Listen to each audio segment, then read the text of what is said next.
بسم الله الرحمن الرحيم.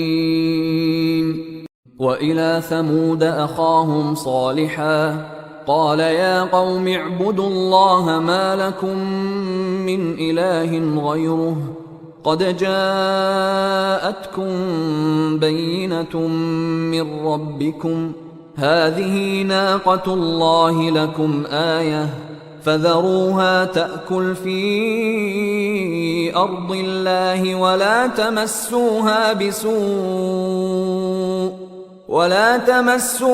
بسوء فيأخذكم عذاب أليم.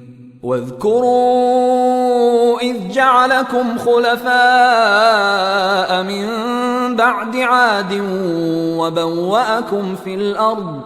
وبوأكم في الأرض تتخذون من سهولها قصورا وتنحتون الجبال بيوتا فاذكروا آلاء الله ولا تعثوا في الأرض مفسدين.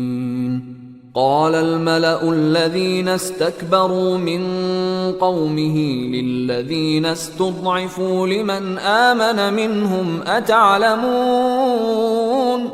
أتعلمون أن صالحا مرسل من ربه قالوا إنا بما أرسل به مؤمنون. قال الذين استكبروا إنا بالذي آمنتم به كافرون. فعقروا الناقة وعتوا عن أمر ربهم وقالوا يا صالح ائتنا بما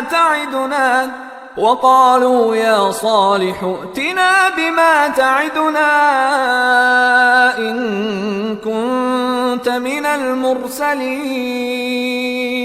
فأخذتهم الرجفة فأصبحوا في دارهم جاثمين. فتولى عنهم وقال يا قوم لقد أبلغتكم رسالة ربي ونصحت لكم ولكن لا تحبون الناصحين.